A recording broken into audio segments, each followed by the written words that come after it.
मंच पर उपस्थित आदरणीय शरद जी, आदरणीय सुभाष जी, विजय गोयल जी और उपस्थित सभी भाई और बहनों, गुजरात के राज्यपाल महोदय ने जो लोकायुक्त की नियुक्ति की है उसके बारे में अनेक प्रकार के वृत्त मीडिया के ऊपर आ रहे हैं। सबसे पहली बात यह है कि गुजरात में लोकायुक्त की नियुक्ति होनी चाहिए। इस बात के लिए 2006 में वहाँ के मुख्यमंत्री जी ने विपक्ष के नेता से बातचीत करके और हाईकोर्ट के चीफ जस्टिस से चर्चा करते हुए श्री व्यास इनका नाम राज्यपाल महोदय के पास भेजा था। पर 2006 से 2009 तक 3 साल राज्यपाल महोदय ने इस नाम के आधार पर नियुक्ति नहीं की। इसके बाद में भी एक बार, फिर 4 बार, 5 बार मीटिंग हुई। मीटिंग में लीडर ऑफ अपोजिशन एब्सेंट रहे। तब वहां मुख्यमंत्री जी ने वहां के चीफ जस्टिस से बात करके होरा साहब का नाम सुझाया था। उसके ऊपर भी उन्होंने कोई कार्रवाई नहीं की। अब उन्होंने जो नाम जाहिर किया है उसके बारे में क्या वैधानिक अड़चन है, ये देश के सामने आने की आवश्यकता है। गुजरात की सरकार लोकायुक्त ही नहीं चाहती, इस प्रकार की बात कुछ मीडिया वाले कह रहे हैं, ये बात सच नहीं है। भारतीय जनता पार्टी लोकायुक्त के बारे में साफ विचार रखती है कि देश में लोकपाल होना चाहिए और राज्य में लोकायुक्त होना चाहिए। ये हमारी स्पष्ट और सुस्पष्ट भूमिका है। मैं आपको कुछ हमारे संविधान के बारे में जो कलम है उसके बारे में आप थोड़ा सा समझने की कोशिश करेंगे तो इसका जवाब मिल जाएगा। आर्टिकल 155 जो है उसमें governor is appointed in a state under article 155 by the president of India, और उसमें लिखा है on the aid and advice of the council of minister उन्हें काम करना चाहिए। ये हमारे संविधान में आर्टिकल 155 है। Under article 163 of the constitution, a governor is bound to act on the aid and advice of the council of ministers in the state and not otherwise. ये 163 है। अब सवाल ये होता है कि हमारी जो कॉन्स्टिट्यूशन है उस कॉन्स्टिट्यूशन का ढांचा फेडरल है, संघीय ढांचा है। और आप सबको पता है कि सुप्रीम कोर्ट में केशवानंद भारती के केस में उच्चतम न्यायालय ने यह निर्णय दिया है कि silent feature of the constitution can not be change. अब जो लिखा है वो तो कोई बदल नहीं सकता। इमरजेंसी के समय और उसके पहले बार बार कॉन्स्टिट्यूशन के साथ खिलवाड़ करने की कोशिश कांग्रेस पार्टी लगातार करती हुई है, और ये कोई पहली घटना नहीं है। मुझे याद आ रहा है जब अन्ना हजारे जी का अनशन यहाँ शुरू था तब कांग्रेस के मंत्री और नेता बड़े दबे आवाज में ये कहते थे कि संविधान का क्या होगा, संसद का क्या होगा। क्या कोई रामलीला मैदान पर बैठे और कहे और हम उसके साथ चले तो संसद का कोई अधिकार नहीं, संसद का कोई महत्व नहीं, संविधान का कोई महत्व नहीं। जब अन्ना हजारे जी के लिए जवाब देने के लिए यही कांग्रेस पार्टी के नेता संसद का और संविधान का उल्लेख करते हैं, मैं उनको पूछना चाहता हूं कि गुजरात के गवर्नर ने जो मेहता साहब की नियुक्ति की है उसके ऊपर जो आप गवर्नर पर बंधन है कि गुजरात की काउंसिल ऑफ मिनिस्टर जिसके प्रतिनिधि चीफ मिनिस्टर है, और उनको अधिकार दिया गया है कि उन्होंने लीडर ऑफ अपोजिशन से चर्चा करके नाम भेजना चाहिए, चीफ जस्टिस से बात करके फिर भेजना चाहिए। एक बार तो चीफ जस्टिस ने 4 लोगों का पैनल भेजा था और चीफ जस्टिस ने भेजे हुए पैनल में ओरा नाम का भेजा था, तो भी गवर्नर ने किया नहीं। 3 साल 2006 से 2009 तक 3 साल व्यास जी का नाम भेजा था, जिसमें जिसमें लीडर ऑपोजिशन की स्वीकृति थी, चीफ जस्टिस की स्वीकृति थी, और 3 साल उन्होंने फाइल रोक के रखी। नहीं किया, क्यों नहीं किया? आखिर जस्टिस व्यास को महाराष्ट्र सरकार ने ह्यूमन राइट्स कमीशन पर उनकी नियुक्ति की। वो 3 साल उन्होंने निर्णय नहीं किया। और आज गुजरात के मुख्यमंत्री और उनके मंत्रिपरिषद का कोई सलाह न लेते हुए इंडिपेंडेंटली सुमोटो गवर्नर ने अपॉइंटमेंट कर दी। क्या यह संघीय ढांचा के अनुरूप है या नहीं है?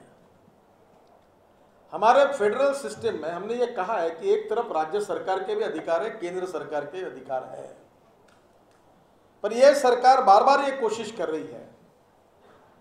यह पहला इंसिडेंट नहीं है।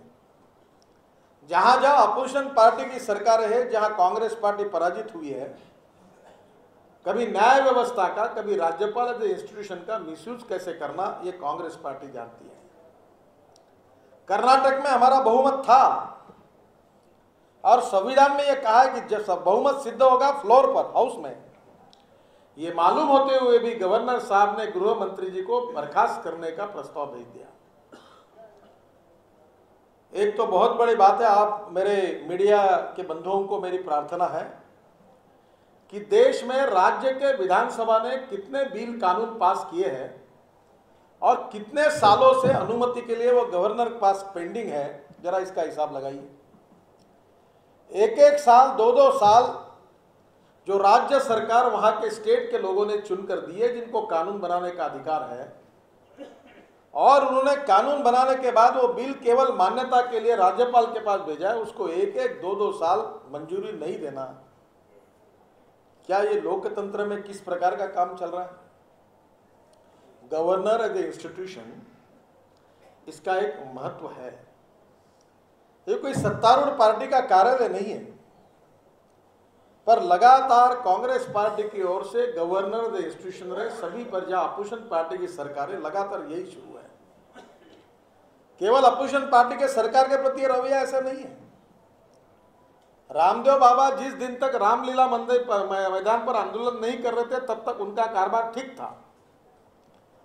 जिस दिन रामदेव बाबा ने सरकार के खिलाफ काला धन वापस लाओ और भ्रष्टाचार के खिलाफ आंदोलन किया, उस दिन रामदेव बाबा के खिलाफ इन्फोर्समेंट डायरेक्टर और इनकम टैक्स पीछे लग गई और उनके ऊपर केसेस करे, आपने ये गलत किया, आपने वो गलत किया, चल रहा है। केजरीवाल ने सरकारी नौकरी छोड़ दी, कुछ नहीं किया। जब उसने अन्ना हजारे जी के नेतृत्व में आंदोलन किया तो उसको नोटिस भेजा कि 9 लाख रुपए की रिकवरी है, तुमने ये क्या दियो? तो 5 साल क्या सोए थे क्या आप? जब तक केजरीवाल आंदोलन नहीं कर रहे थे तब तक ठीक था। जैसे आंदोलन किया, देखो खबरदार, तुमने आंदोलन किया, तुमको देख लेंगे। शांति भूषण जी ने आंदोलन किया, उनके ऊपर एफआईआर दर्ज करने की बात हो रही है। हो गया? हाँ, नहीं वो तो बता रहा हूं बाद में। यहां आंध्र प्रदेश में वाईएसआर रेड्डी कांग्रेस में थे, तब बराबर ठीक था। तब कांग्रेस पार्टी उनके नाम पर चुनाव जीतती थी, और जगन उनके लड़के अब कांग्रेस पार्टी को छोड़ दिया तो उसको तो जायदाद मिली, पिता ने दी, वो मिली है, जो कांग्रेस के मुख्यमंत्री थे। अब जब जगन साथ नहीं दे रहा तो उनके खिलाफ सीबीआई की इंक्वायरी शुरू की। ये केवल यहां तक नहीं है, मुलायम सिंह और मायावती जब भी काम पड़ता है तो सीबीआई के फाइल दिखाते हैं। विश्वासदर्शक प्रस्ताव के समय मुलायम सिंह जी के पार्टी ने बहिर्गमन कर दिया और मायावती जी ने सरकार को समर्थन कर दिया। इसका कारण क्या है? क्या कारण है? और इतना ही नहीं तो पीएसी में आखिरी समय बहुजन समाज पार्टी और समाजवादी पार्टी ने अपनी भूमिका बदल दी। रहस्य क्या है? तुम हमारी बात मानो, नहीं तो फाइल देखो, हम तुम्हारा देखेंगे। ये विंडेक्टिव एटीट्यूड है। कभी रामदेव बाबा के प्रति है, कभी जगन के प्रति है, कभी शांति भूषण के खिलाफ है, और कभी गुजरात के तो लगातार चल ही रहा है। मैं 18 महीने से गुजरात में देख रहा हूं, इतने झूठे मुकदमे डाले जा रहे हैं। और यहाँ मीडिया में बड़ा दुख होता है। मैं जब सुनता हूं तो मुझे बड़ा दुख और दर्द होता है। एक तरफा चलती है बातें। गुजरात की जनता का, सरकार का इतना ही गुनाह है कि बार बार कांग्रेस को हरा रहे और भारतीय जनता पार्टी को जिता रहे। यही गुजरात की जनता का है। कांग्रेस पार्टी को पता चला है कि नरेंद्र भाई को और भारतीय जनता पार्टी को लोकतांत्रिक मार्ग से नहीं हरा सकते। हर बार इनके भोंगाड़े बच गए, डिपॉजिट जब्त हुए, 85% वोट इनके खिलाफ चले गए। तब उन्होंने दूसरा मार्ग चुना है और लगातार झूठे मुकदमे। देश भर में 6000 इनकाउंटर हुए और गुजरात में केवल 19 इनकाउंटर हुए। महाराष्ट्र में व उत्तर प्रदेश में एक भी इंक्वायरी नहीं। और सुप्रीम कोर्ट में गुजरात के पूरे 19 इनकाउंटर की एक के पीछे इंक्वायरी चल रही है और हर इनकाउंटर के लिए सरकार और होम मिनिस्ट्री और वहां के पुलिस ऑफिसर जिम्मेदार है। उनको जेल में डालने का काम शुरू है। आपको पता होगा कि न्यूयॉर्क में हेल्डी ने अपना बयान दिया है और उसमें उन्होंने बताया कि जो इनकाउंटर में जो महिला मारी गई थी, जिसका नाम अपना इशरत, ये ISI की ट्रेन टेररिस्ट थी। ये बात उन्होंने बयान में कहा है। और हमारी सरकार सुप्रीम कोर्ट में एफिडेविट करती है कि इशरत इनोसेंट थी और उसका इनकाउंटर गलत हुआ है। ऐसे एक ने अनेक केसेस हैं। और इसलिए मैं आपको सबसे पहले ये बात बताना चाहता हूं कि हमारे देश के संविधान में जो हमारा फेडरल कैरेक्टर है, जो संघीय ढांचा है, उसके अनुसार ये देश चलेगा या नहीं चलेगा। मैं मीडिया के बंधुओं से साफ बता देना चाहता हूं, आप इस बात को समझने की कोशिश करिए कि भारतीय जनता पार्टी का और गुजरात के सरकार का लोकायुक्तों को उसकी नियुक्ति करने के लिए कोई विरोध नहीं है। 2006 में हमारी सरकार ने गवर्नर के पास फाइल भेजी थी, जिसको लीडर ऑफ अपोजिशन ने स्वीकृति दी थी, chief justice of high court ने स्वीकृति दी थी। उसके बाद में 3 साल फाइल गवर्नर के ऑफिस में दबा कर रखी और नियुक्ति नहीं की। इसके लिए कौन जिम्मेदार है? और उसके बाद में ओरा के नियुक्ति के समय भी चीफ जस्टिस की परमिशन ली, 5 मीटिंगें हुई, एक भी बार लीडर ऑफ अपोजिशन मीटिंग में नहीं आए। जब नाम भेजा तो उसकी भी नियुक्ति नहीं हुई। और सुमोटो इस प्रकार से गवर्नर नियुक्ति करती है। क्या ये लोकतांत्रिक है? क्या संवैधानिक है? क्या और फेडरल स्ट्रक्चर के मुताबिक ये न्यायोचित है क्या? इतना सवाल है। और इसलिए ये हमारी जो फेडरल सिस्टम है, संघीय ढांचा है, इसको लगातार किस प्रकार से तोड़ा जाए, ये इसकी कोशिश कांग्रेस पार्टी बार बार कर रही है। और इसलिए आज देश के सामने इस विषय की चर्चा होनी चाहिए। इसलिए मैं धन्यवाद दूंगा लोक अभियान को कि उन्होंने इस विषय को लोगों के सामने लाया है। मैं बार बार मीडिया के बंधुओं को प्रार्थना कर रहा हूं। मैं न्यूज़ सुनता हूं, मुझे बड़ा दुख होता है। हमारा किसी का भी लोकायुक्त के नियुक्ति करने के लिए कोई विरोध नहीं है। हमको लोकायुक्त चाहिए गुजरात में। और 2006 में वहां के सरकार ने चीफ जस्टिस की और लीडर ऑपोजिशन की मान्यता लेकर नाम भेजा था, फाइल गई थी। अगर आर्टिकल 163 अगर कहा जाए कि जिसको गवर्नर के बारे में कहा है कि 163 of the constitution, a governor is bound to act, Governor is bound to act on the aid and advice of the Council of Ministers in the state and not otherwise. ये 163 होने के बाद मेरा यह सवाल है कि होने के बाद गवर्नर ने सरकार से बिना पूछे इंडिपेंडेंटली, सरकार से कोई सलाह मशवरा न करते हुए सुमोटो ये जो अपॉइंटमेंट की है, ये मीडिया के कोई भी व्यक्ति मुझे कहे ये लीगल कैसी है, यह संविधान के दायरे में सही कैसी है? क्या इस प्रकार से शासन चलेगा? गवर्नर इस प्रकार से निर्णय करते रहेंगे? कर्नाटक में एक मुख्यमंत्री के तकरार आई तो उसकी केस नहीं भेजी, दूसरे मुख्यमंत्री की आई तो परमिशन दे दी। व्यक्ति को देखकर, चेहरे को देखकर, पार्टी को देखकर अगर निर्णय होंगे तो गवर्नर एज ए इंस्टीट्यूशन उसकी सैंक्टिटी क्या होगी? ये महत्वपूर्ण सवाल है। हम ये चाहते कि चाहे भाजपा हो, चाहे कांग्रेस हो, चाहे कोई भी पार्टी हो, गवर्नर साहब का सम्मान सबने रखना चाहिए। और उन्होंने संविधान के अंतर्गत जो उनके अधिकार है और जो संघीय ढांचा फेडरल स्ट्रक्चर हमारे कॉन्स्टिट्यूशन का एक स्पेशल स्वरूप है और जिसके बारे में सुप्रीम कोर्ट ने कहा है कि the silent feature of the constitution can not be change, उसके आधार पर ऐसे कॉन्स्टिट्यूशन को बार बार तोड़ना, ये गवर्नर का वर्तन ये अनकॉन्स्टिट्यूशनल है, अनडेमोक्रेटिक है। और इसलिए इस बात को लेकर लोगों के पास सच्चाई को पहुंचाना बहुत ही आवश्यक है। ये सब बातें लोगों के सामने नहीं आती और इसलिए दो बातें हमने की कि पार्लियामेंट में ये विषय हमने उठाया और सरकार से पूछा, बताइए, जस्टिफाई करिए, कैसे है। कोई जस्टिफाई नहीं कर सकता। और आखिर में गवर्नर की अपॉइंटमेंट राष्ट्रपति महोदय करते उनके पास गए। उन्होंने 155 आर्टिकल में कहा है कि governor is appointed in a state under article 155 of the constitution by the president of India and is supposed to be work on the aid and advice of the council of ministers. राष्ट्रपति महोदय, मैं हाथ जोड़कर आपसे प्रार्थना करता हूं कि हमें बताइए कि लोकायुक्त की नियुक्ति करने में क्या सरकार का कोई एडवाइस, कोई मदद गवर्नर महोदय ने ली है? नहीं ली है। ये इंडिपेंडेंटली निर्णय करने का उनको अधिकार नहीं है। उनका निर्णय असंवैधानिक है, लोकतंत्र को तोड़ने वाला है और अपोजिशन पार्टी के गवर्नमेंट को जिस प्रकार से व्यवहार किया जा रहा है, ये बड़ा गंभीर प्रश्न है। एक मिनिस्टर है, वो अपोजिशन पार्टी के सरकार के प्रपोजल बोलते हैं, ये बीजेपी सरकार के प्रपोजल बाहर रख दो। ये कोई तरीका है क्या? इस देश में जिन राज्यों ने अपोजिशन पार्टी के सरकारें आई उनके साथ न्याय नहीं होगा क्या? जिन राज्यों ने अपोजिशन पार्टी की सरकारें चुने उनको फेडरल गवर्नमेंट से निधि मांगने का अधिकार नहीं है, उनके साथ इस प्रकार का अन्याय होगा क्या? ऐसी सरकारों के साथ सौतेला व्यवहार होगा और वहां के गवर्नर इस प्रकार से असंवैधानिक भूमिका लेकर वहां का वर्तन व्यवहार करेंगे तो फिर लोकतंत्र की बात रहेगी कहां? और एक नहीं, ऐसे एक के पीछे अनेक घटनाएं हो रही है।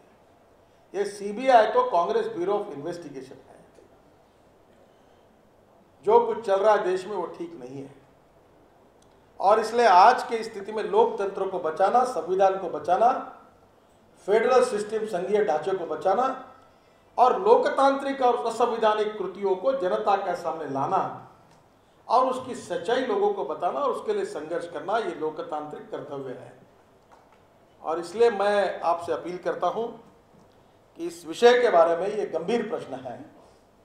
आज गुजरात में हुआ, कल मध्य प्रदेश में होगा, कर्नाटक में तो रोज हो रहा है और इसी प्रकार से ये चलता रहेगा तो आज हमारे देश में हालत ऐसी है कि 36% आबादी ऐसी है जो एनडीए रूल राज्य वहाँ काम कर रहे हैं और 32% आबादी ऐसी है कि जहाँ यूपीए सरकार का राज्य चलता है। तो क्या यह 36% आबादी लोगों के साथ अन्याय होगा? केंद्र सरकार हमारे जो फेडरल सिस्टम है उसको धक्का पहुंचाकर इन लोगों के संवैधानिक अधिकारों का हनन करेगा? Violation of constitution, violation of federal system. और ये इसी प्रकार से होता रहेगा तो हमारे देश में लोकतंत्र नहीं टिक सकता। और इसलिए मैं आपसे प्रार्थना करूंगा कि इस विषय के बारे में जो वस्तुस्थिति है वो लोगों तक पहुंचाने की आवश्यकता है और गुजरात के सरकार के साथ जो हुआ है उसकी जो वस्तुस्थिति है लोगों के पास आप सब लोगों ने बताना चाहिए, मीडिया के सामने आना चाहिए। मैं बार बार कह रहा हूं, मुझे बड़ा दुख होता है कि भारतीय जनता पार्टी की डबल पॉलिसी है।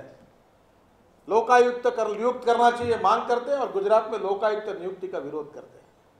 हम लोकायुक्त के नियुक्ति का विरोध नहीं कर रहे हैं। हमको गुजरात में लोकायुक्त चाहिए, इसीलिए 2006 में हमारे मुख्यमंत्री और काउंसिल ऑफ मिनिस्टर ने लीडर ऑफ अपोजिशन से सलाह करके, चीफ जस्टिस से सलाह करके जस्टिस व्यास का नाम भेजा था। 3 साल गवर्नर साहब ने फाइल अपने पास रखी, निर्णय नहीं किया। आप मुझे बताइए इसके लिए कौन जिम्मेदार है? फिर उसके बाद मुख्यमंत्री जी ने चीफ जस्टिस को कहा, चीफ जस्टिस ने 4 नाम भेजे, 5 बार मीटिंग बुलाई, लीडर ऑफ अपोजिशन एक भी बार मीटिंग में नहीं आए। तब उन्होंने उनमें से एक नाम वोरा साहब का भेजा नियुक्ति नहीं की। अब न चीफ जस्टिस का क्या हुआ मालूम नहीं, न लीडर ऑपोजिशन का क्या। अभी तो कहते कि लीडर ऑपोजिशन कहते कि उनको अधिकार है, और सुमोटो गवर्नर ने अपॉइंटमेंट कर दी। ये इसी प्रकार से अगर देश चलेगा तो लोकतंत्र का क्या होगा, फेडरल सिस्टम का क्या होगा, ये मूलभूत सवाल है। ये violation of democratic rights and violation of constitution वाली बात है। और इसलिए मैं आपसे अनुरोध करूंगा कि इस बात पर जनता में जाकर इसकी जो ग्राउंड रियलिटी है, सच्चाई है, वो लोगों तक पहुंचाने का काम आप सब लोगों ने करना चाहिए। यही मैं आप लोगों से आह्वान करता हूं, और मैं केंद्र सरकार से अपील करता हूं कि राजा का दिल बड़ा होना चाहिए, बड़ा दिल होना चाहिए। मैं व्यक्तिगत बातें बताना नहीं चाहता, मैं भी सरकार के खिलाफ बोलता हूं तो मुझे भी ऐसे प्रकार के अनेक अनुभव आए। मेरे भी गांव में सीबीआई के और इन्फोर्समेंट डायरेक्टर के लोग बहुत आए। हमें चिंता नहीं है, मैं तो ईंट का जवाब पत्थर से देना जानता हूं, हम इससे डरेंगे नहीं। ये देश किसी की जहागीर नहीं है, ये हिंदुस्तान के 120 करोड़ जनता का देश है। ये किसी परिवार का और किसी व्यक्ति का देश है। ये लोकतंत्र से चलेगा, संविधान के आधार पर चलेगा, और इसलिए अगर ये संविधान हमको पर टिकाना है तो इस बात के लिए हमको संघर्ष करना चाहिए। और इसलिए मैं आपसे प्रार्थना करूंगा कि लोकतंत्र को बचाने के लिए इस लड़ाई में आप सब लोगों ने सहयोग करना चाहिए, और जो सच्चाई है वो लोगों तक पहुंचानी चाहिए। यही आपसे प्रार्थना करते हुए मैं अपना भाषण समाप्त करता हूँ। धन्यवाद।